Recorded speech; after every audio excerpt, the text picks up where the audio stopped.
Bonjour à tout le monde, bienvenue. Je suis ravi de vous retrouver aujourd'hui avec Bernard Bastide. On est sur les hauteurs de Nazbinal. Les hauteurs de Nazbinal, oui, j'ai choisi ce coin parce que c'est un des lieux privilégiés un petit peu. C'est de là on surplombe bien le village et beaucoup de gens se rendent de là pour voir un petit peu la beauté de notre petit village de Nazbinal. Et ce lieu se situe, quand on arrive juste au-dessus, c'est le chemin de... De Saint-Jacques, donc on est complètement limite, là, on est à combien, à 30 mètres du chemin de Saint-Jacques qui, comme tout le monde le sait, est très fréquenté. Donc C'est quoi la fréquentation d'ailleurs annuelle Je plaisante un petit peu, je dis toujours qu'il y a au moins 100 000 pieds qui passent sur l'Aubrac, sur le chemin de Des Saint-Jacques. pieds droits ou des pieds gauches? Il y a souvent les deux pieds justement. Et donc pour dire quand même que ce pays est connu, c'est un salon permanent. C'est un salon permanent où il y a beaucoup d'hébergements, il y a beaucoup de gens qui logent, je viens de le dire, mais qui restaurent. Et puis on est surtout dans un pays fabuleux, entretenu par l'homme, par l'agriculture, comme tu le sais, comme vous le savez. Donc ce pays, quand même, il se laisse voir. C'est un pays en ordre. C'est aussi un pays en ordre de marche aussi, qui a une très belle réussite, ce pays d'Aubrac, avec la race, bien sûr. Cette race qui était menacée d'extinction il y a 50 ans et qui, grâce à des manches qui se sont retroussées, des gens qui étaient très travailleurs, très au boulot, au fait, tout en faisant attention aussi à la nature, et c'est pas protégé comme ça en faisant n'importe quoi. C'est que quelque part il y a des gens qui avaient le bon biais, c'est comme on dit, le bon sens pour réaliser des performances au niveau agricole.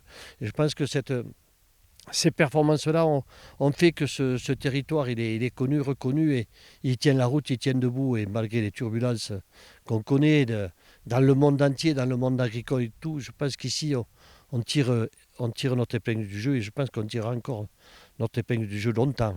Parce que Mais ça, Aubrac, ça se vend tout seul. Il y a même, enfin, quand je dis ça se vend, c'est même pas une question de vente. C'est l'Aubrac, c'est un label.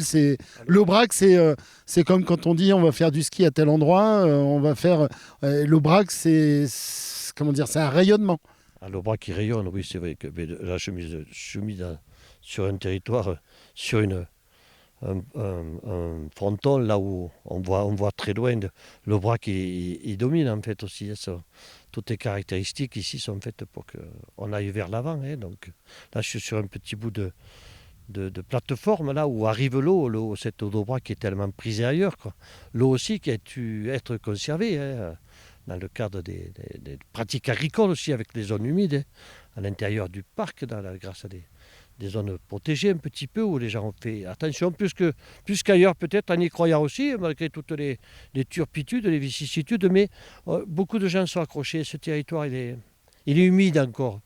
On a eu la sécheresse il y a 2 ans, et bien sûr comme partout, mais ce territoire a aussi peut-être un peu plus résisté qu'ailleurs. Pour quelle raison?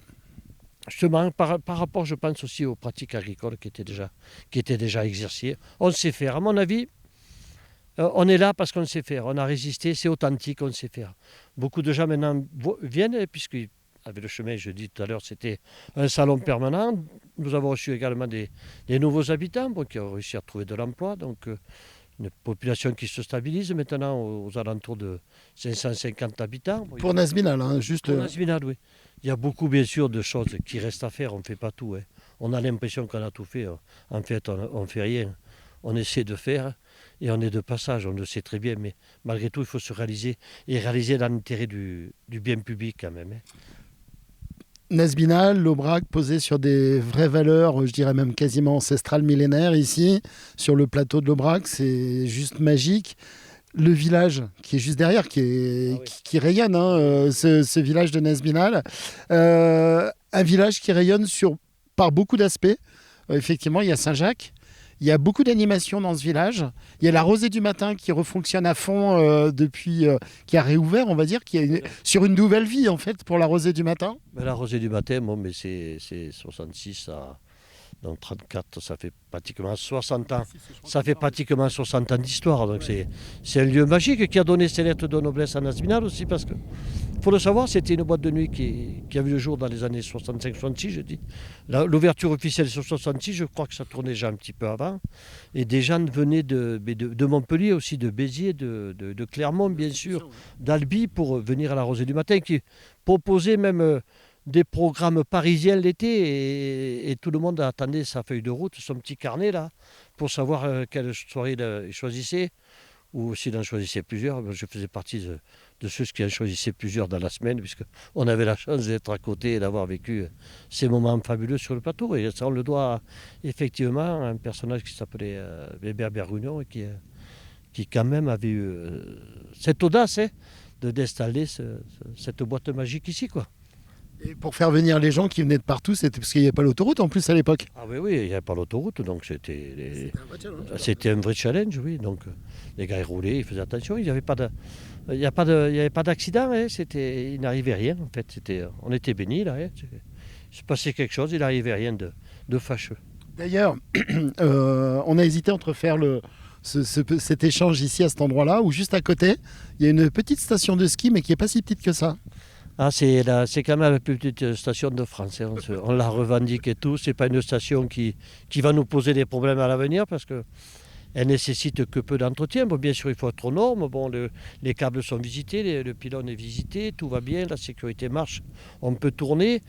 Mais on ne peut pas se projeter dans l'hiver en disant nous allons employer tant de personnes. Je crois. Cette petite station, en fait, aussi, où on peut pratiquer la raquette et un petit peu de ski de fond, et aussi le ski alpin, puisqu'il y a des remontées mécaniques, on peut du jour au lendemain l'ouvrir. Elle ne nous pose pas de problème d'intendance et de gestion. Ça va se gérer avec 3 ou 4 personnes qu'on va pouvoir recruter dans le pays ou avec... J'ai une conseillère municipale qui s'appelle Angélique, là, qui m'aide aussi, et avec qui je travaille pour qu'on puisse être réactif le plus rapidement possible. Alors on y fait quoi? Donc il y a du ski de fond, il y a de la balade bien sûr, de la raquette. Voilà. Alors ski alpin, il y a Oui. combien de pistes? Ski alpin, il y a 3 petites pistes. C'est mignon Il y a comme tout. elles font 400 mètres, elles sont vertes foncées, mais on a appris à skier là, et ça ne nous a pas empêché de réussir à skier ailleurs. Donc, non, Et puis on voit aussi du ski avec des cerfs-volants maintenant, du Ah kite. oui. On les voit là, C'est joli, hein? Ah oui, ça c'est joli. Là. Ceux qui viennent, c'est du kite, c'est là, du kite surf, ouais. voilà, qui viennent surtout de la région de Millau, qui viennent s'entraîner là. Il y en a même en Lozère. Hein. Oui, il y a des OEM. Je pensais à la société Lozère, qui est lozérienne, qui... D'accord. Lozère sur les parapentes et sur justement le ski. Bien entendu, mais là, pareil, ils peuvent, un jour comme aujourd'hui, s'il y avait de la neige, ils pouvaient voir vraiment du pays. Mais... Alors la neige, je crois que c'est annoncé pour ces jours-ci. Hein. Oui, la neige est annoncée, mais ils nous l'avaient annoncé déjà la semaine dernière, donc on va voir. Ce qu'on sait que l'été aussi, on a un petit accrobanche, c'est une petite station aussi estivale, on pratique un petit peu de la promenade en filet, comme se pratique dans les acrobanches, avec quelques ateliers un petit peu space, pardon. Et donc, bon, c'est enrichissant. Les enfants se retrouvent là-haut. Bon, on peut passer l'après-midi là-haut. Il y a un petit établissement là-haut, un petit chalet où on peut se restaurer, et on peut boire quelque chose de chaud, quelque chose de froid. Donc c'est très bien pour le tourisme, et c'est très bien pour les gens du village qui doivent justement, le village se définirait comment? C'est un village familial? C'est un village... C'est pas un village dortoir, je crois pas. Non, c'est un village familial où il y a une vie qui était aussi très, très attachée à l'entraide. Bon, mais les conditions atmosphériques fait que peut-être des fois on a moins besoin de l'autre que ce qu'on avait besoin il y a 30 ou 40 ans, parce que quand il y avait 50, 60, 80 cm de neige, qu'il faut un peu sortir un petit peu de la voiture de la maison ou du fossé, bon, mais tout le monde est là pour prêter la main. Tout le monde. Avec une école, je suppose? Nazibinal, c'est 2 écoles. Deux écoles, vous avez une 60aine d'enfants scolarisés sur les écoles de Nazibinal. Et alors, il y a du médical aussi?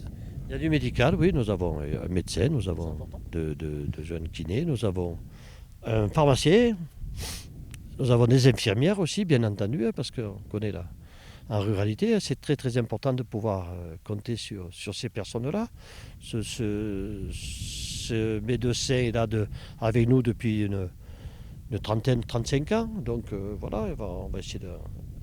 Elle va encore résister, je pense, parce qu'elle adore elle aussi son métier et ce pays. Donc je pense qu'on va tenir encore quelques années et on trouvera, je pense, quelqu'un pour l'accompagner avec elle, avec sa collaboration. Alors, beaucoup d'animations aussi dans le village. Il y a des clubs sportifs, il y a beaucoup d'animations culturelles. Il se passe énormément de choses. Ah oui. J'ai Photobrac en tête, j'ai Slowbrac, j'ai beaucoup de choses. Ah oui, j'ai peur. Non, mais j'ai peur d'en oublier. Après, Non, on va pas les dire les uns après les autres. Je veux dire, par là, c'est très riche. De Slowbrac, on va parler de Photobrac qui maintenant n'est plus à présenter. Puisque international même, on peut dire. Complètement internationalisé. Mais après, bon, il y a beaucoup d'associations aussi qui vivent un rythme, que ce soit des associations de parents d'élèves. Hein. Nous avons une équipe de foot aussi. On a toujours un ski club qui fonctionne avec une association qui s'appelle Aubraction. Bon, il y a beaucoup d'associations.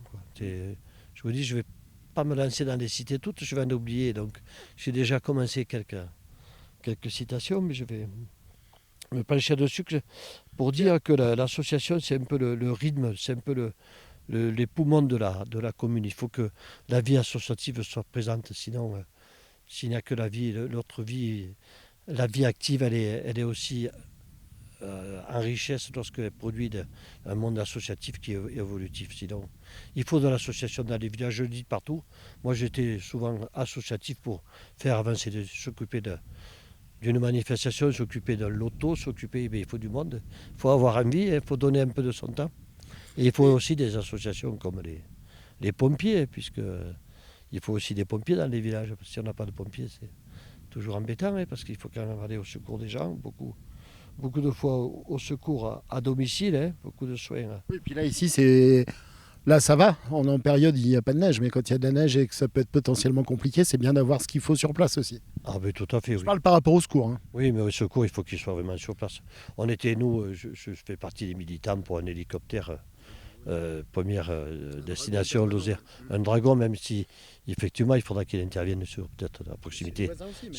Mais moi je milite depuis longtemps là-dessus. C'est vrai qu'on nous gratifie, c'est déjà bien d'un hélicoptère présent au mois de juillet ou d'août, mais les gens veulent les secours rapprochés. On a envie on doit pouvoir être hospitalisé le plus rapidement possible. Il nous faut absolument un hélicoptère parce que c'est quand même loin. Ici, on est à 1 heure de demande par la route, 1h15, 1h30. Le temps que tout se mette en train, bon, l'hélicoptère, des fois, rendra et rend déjà beaucoup de services et rendra encore plus de services.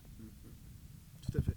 Alors, maire de Nazbinal depuis combien de temps ? Depuis 2008. Depuis 2008.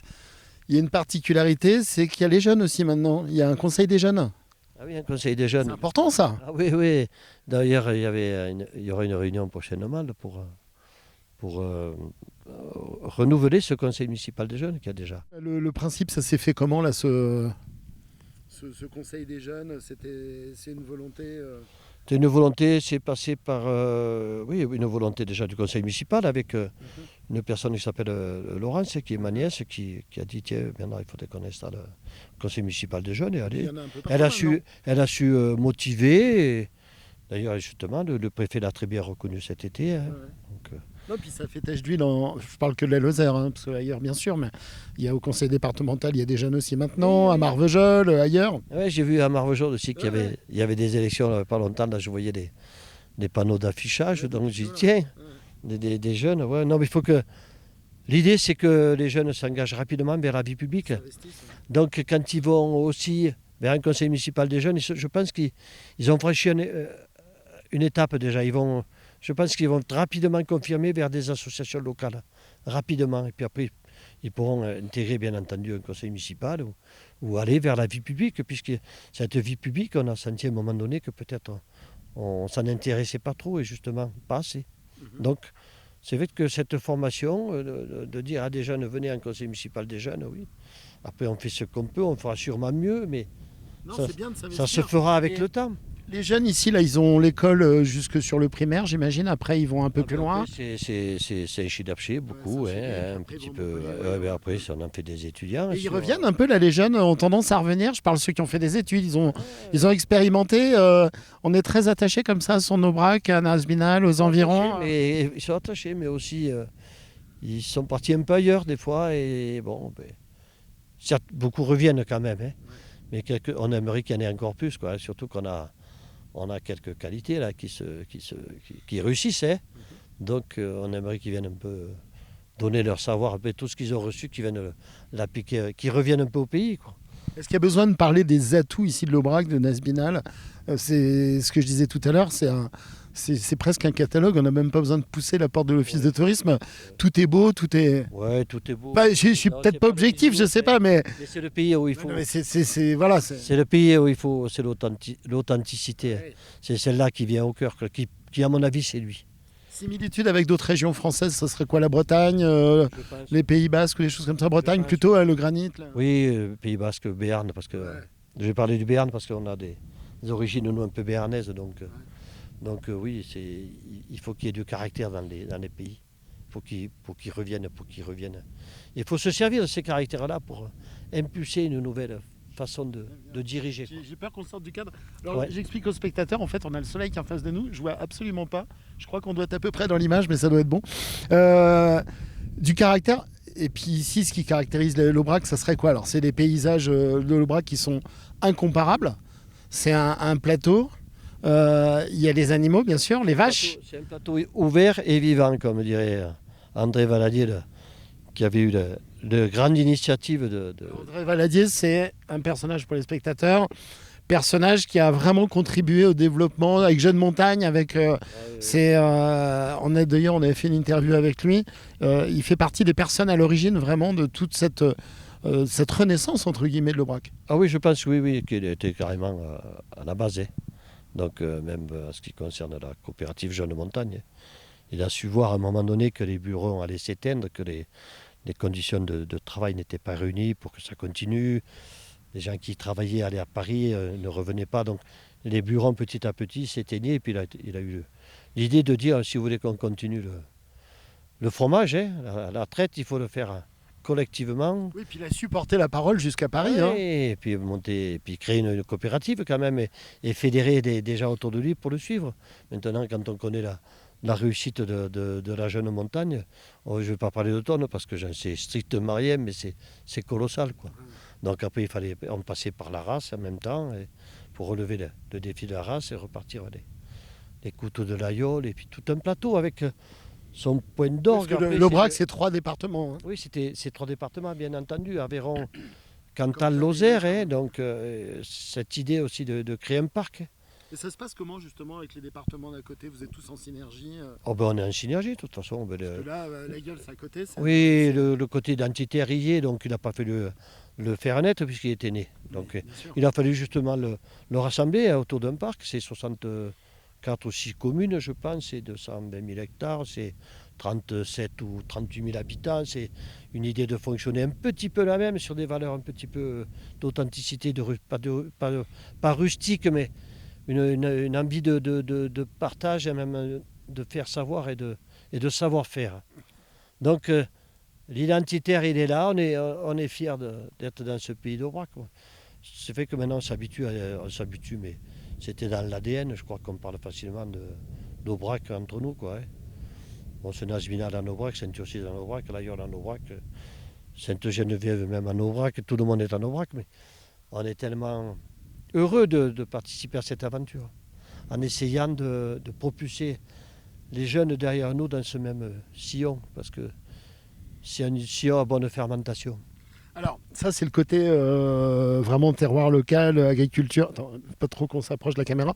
Ouais.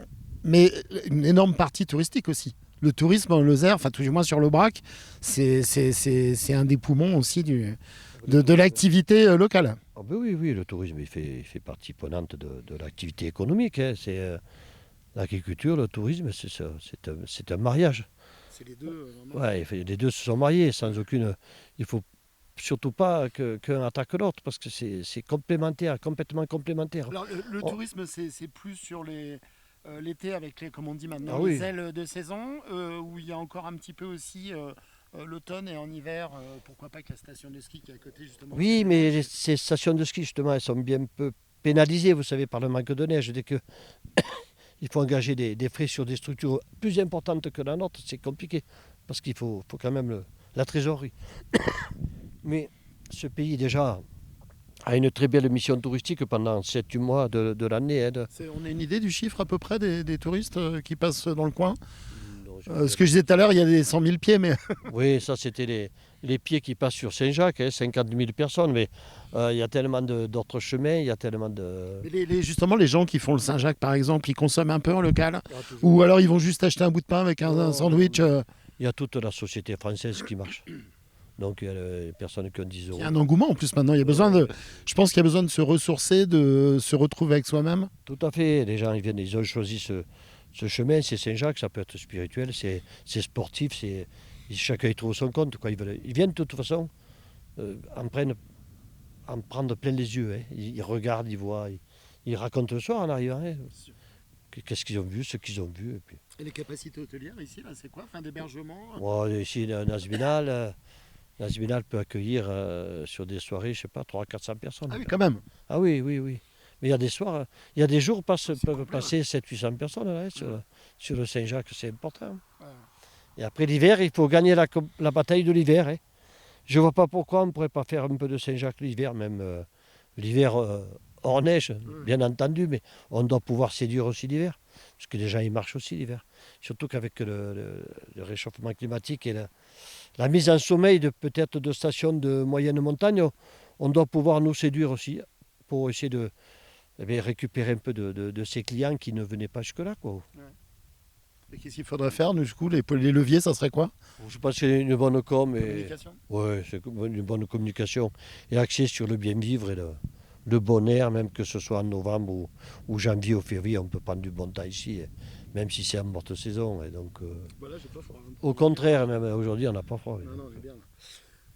Eh ben, c'est parfait tout ça, c'est superbe. Donc plateau juste magnifique. L'horizon là derrière nous, là on voit loin. Alors je parle pas des trucs blancs là,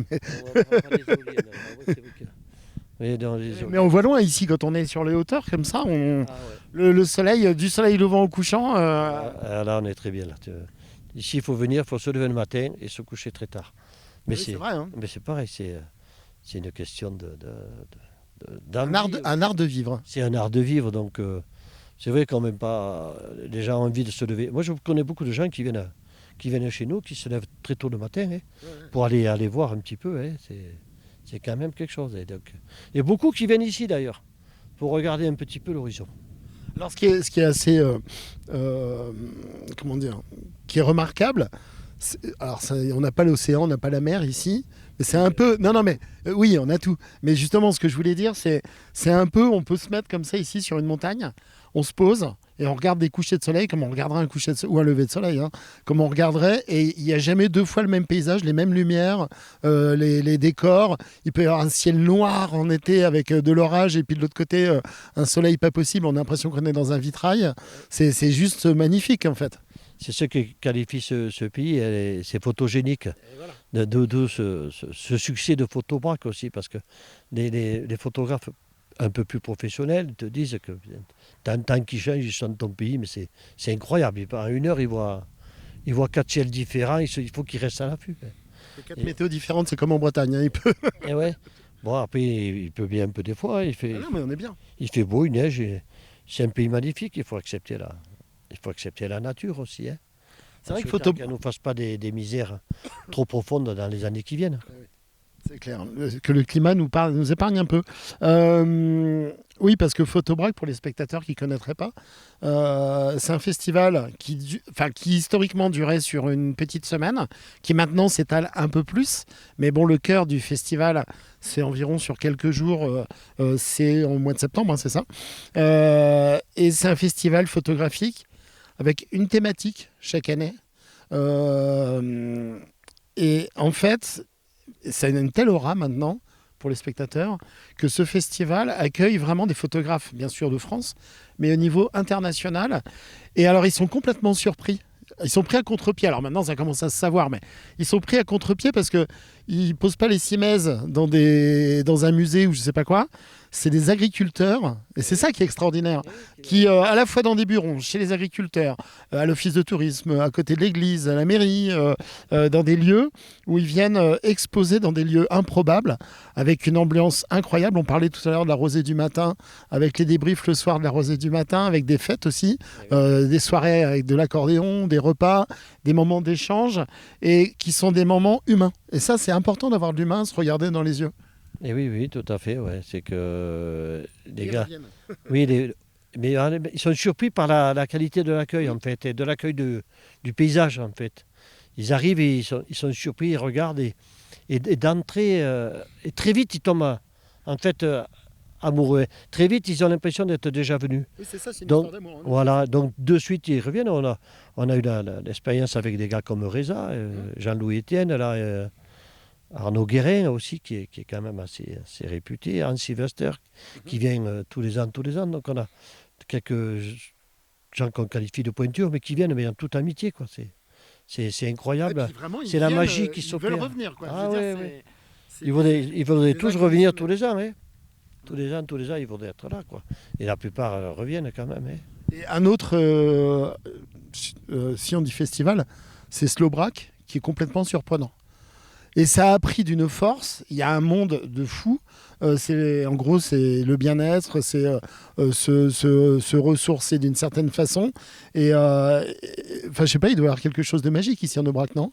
Ouais, c'est sûrement magique. Oui, parce que c'est du ressourcement, donc on peut trouver des gens pour pratiquer cette Philosophie de vie. cette philosophie de vie, ouais. Et donc ils se retrouvent aussi. C'est en harmonie avec le paysage aussi, avec Non, mais ça correspond avec le un peu à pays. ce qu'on disait tout à l'heure, l'art de vivre ici. Alors, est-ce que les habitants justement de Nasbinal et des environs ont pris conscience tous, enfin pour beaucoup, ils habitent dans un endroit incroyable, un petit paradis sur terre, on peut dire.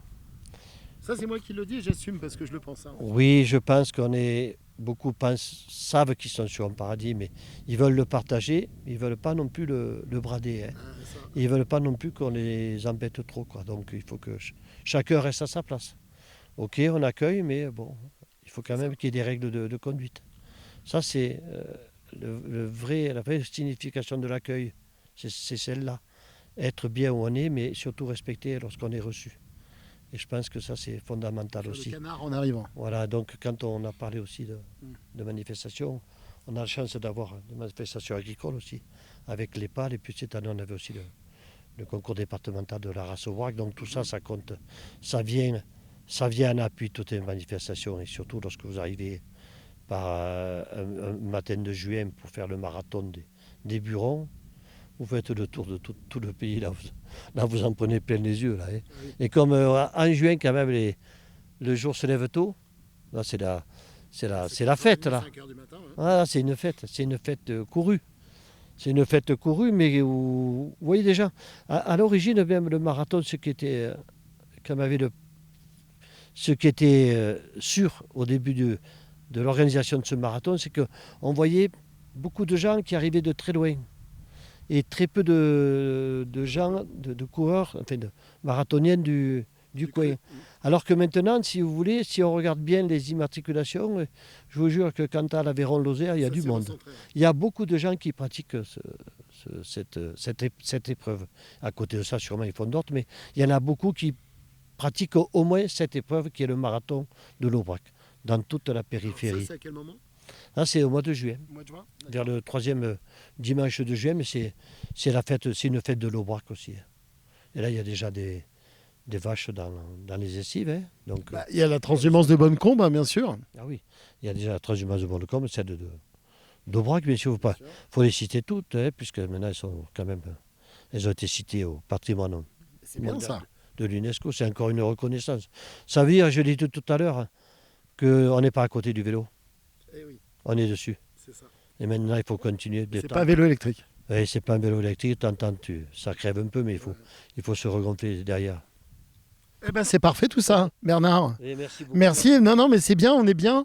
Donc c'était un petit échange comme ça qui s'est fait parce que Bernard, pour l'avoir devant une caméra, c'est pas évident, je peux vous dire. Ah mais si, peut-être j'ai du mal à... J'avais un peu de soleil devant les yeux. Là. Oui, mais là on a le soleil dans les yeux. J'espère qu'on a été dans le cadre, mais je crois qu'on a été dans le cadre de l'image. Sûr et certain. Alors j'ai un peu de mal, je suis désolé, j'ai un petit peu enroué. Sûr et certain, on retrouvera Bernard avec les invités de Bernard sur un journal télévisé où on fera une deuxième partie de JT, on reviendra. Et Marion fera un plateau télé justement et on reparlera de l'Aubrac. Mais regardez sur KWZ, il y a énormément de reportages. Bien sûr, on parlait de Slowbrac, on parlait de Photobrac, on parlait des foires et il y en a une, il y en a tout le temps en fait. Marion vous a fait justement des reportages qu'on a pu retrouver dans le JT, la rosée du matin bien entendu et puis différentes activités qu'on puisse retrouver ici sur l'Aubrac. Et puis il y a une autre chose aussi peut-être avant de raccrocher ce petit échange. Il y a la ligne de l'Aubrac qui a été de nouveau... Ah oui. Eh ben oui, c'est important aussi cette ligne.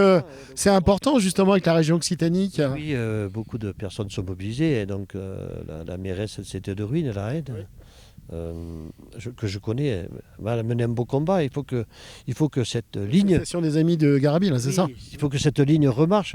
Moi, ça y est, c'est fait là. C'est oui, reparti, là. et je disais il faut que... Et se consommer, je voulais dire par là. C'est que quand même c'était anormal qu'on ne puisse plus arriver sur des départements comme la Lozère sans savoir à quelle heure il y avait un train, un car qui remplaçait le train, ou un bus au dernier moment. Enfin, on voit comme on veut le bus et le car. Mais c'était complètement anormal. Là, c'est très bien que ça reprenne vie. Hein. C'est dû aussi, mais il y a des gens qui vont penser au fret aussi avec l'usine de Saint-Chiliapché, qui est très très importante dans la vie économique de la Lozère. Et je pense que tout le monde a compris le challenge et que les régions aussi, Occitanie avec Madame Delga et Auvergne avec il y avait Laurent Wauquiez à la manœuvre, ont su conjuguer leurs efforts et trouver les financements nécessaires pour donner une vie à cette ligne. Effectivement, il fallait.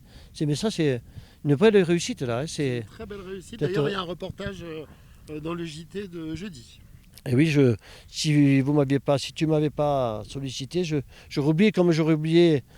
Non, mais il y a plein de belles choses, c'est ce que je voulais dire. J'ai oublié plein de choses et je m'excuse auprès de ceux que j'ai oubliés, des associations que je n'ai pas citées. Ça sera l'occasion d'en reparler. Et de tout le monde que je connais bien et que j'aime bien dans ce village fabuleux de l'Aubrac. Voilà, c'était le mot de la fin. Merci Bernard Bastide. Et les magnifiques images ici sur Nazbinal. Passez une très très belle fin de journée. On se retrouve très vite, bien sûr. Likez, partagez. Et on se retrouve très vite sur KWZ. À bientôt.